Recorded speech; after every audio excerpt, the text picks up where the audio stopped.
Tera is more than likely coming to consoles, Wildstar Lead Writer takes his leave, all that and more. I'm Zach Sharps, and this is Free to Play Weekly. First up in the news this week, KOG Games' latest free-to-play action anime RPG HeroWarz has entered closed beta. From what I've seen of the title, it looks like a dungeon crawler where you go through the corridors, blow up the monsters to shreds, and get the loot at the end. Sort of like a Vindictus or Dragon Nest type title. That said, KOG does wish to analyze how players play the title, dig through that information and make changes based upon it, sort of what you would hope from a closed beta. And if you want to actually participate in said beta, be sure to hit up their official website for more information. Remember last week's question of the week where I asked you guys if you want to see more free-to-play titles test out the console market? Well, it appears Bluehole Studios has been seeing all the success stories and will be bringing Tera to consoles, at least from what the info tells us. This info comes from a job posting by Bluehole wishing to find a technical lead for this type of move. And Mass Entertainment responded to our inquiry of if a console move is incoming, and they basically said that Bluehole is always exploring new and exciting avenues, but there is no official announcement just yet. That said, why would you hire a technical lead whose job is described to establish console development when you don't actually plan to launch your title on those platforms? The answer is, you just don't. But Mass just can't speculate on it yet because, I mean, they're kind of just the publisher, they're not the developer, and likely it's in its early stages. However, Tera makes perfect sense for consoles. It is already controller friendly, and it's an action combat MMO with a lot of content to offer. Whenever it actually releases on consoles, if it ever does, Mass and Bluehole are going to make truckloads of cash, just like all console MMOs this generation. For those of you still playing Blade & Soul, the next major content update will be arriving June 1st, and NCSoft has finally detailed what players of the free-to-play game can expect. Titled Vengeance Breaks, the update will introduce the second part of the fourth act of the Silverfrost Mountain storyline. Also coming in the update are 3 new heroic dungeons, the Tower of Affinity, a Hong Moon level cap increased to 15, and of course some pets for you collectors out there.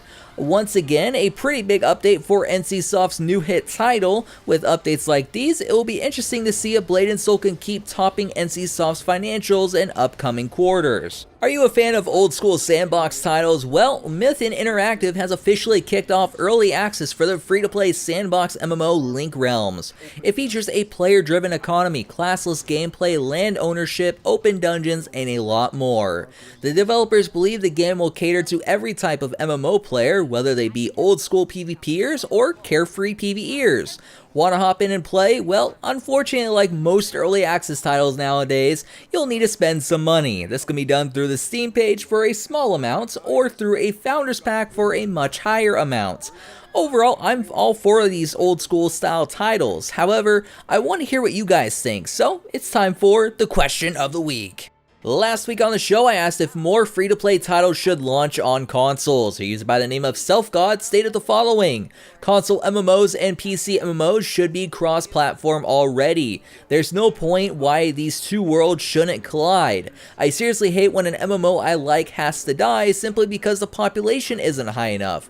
They should work on uniting console and PC MMOs where the players will always have people to play with in their favorite MMO.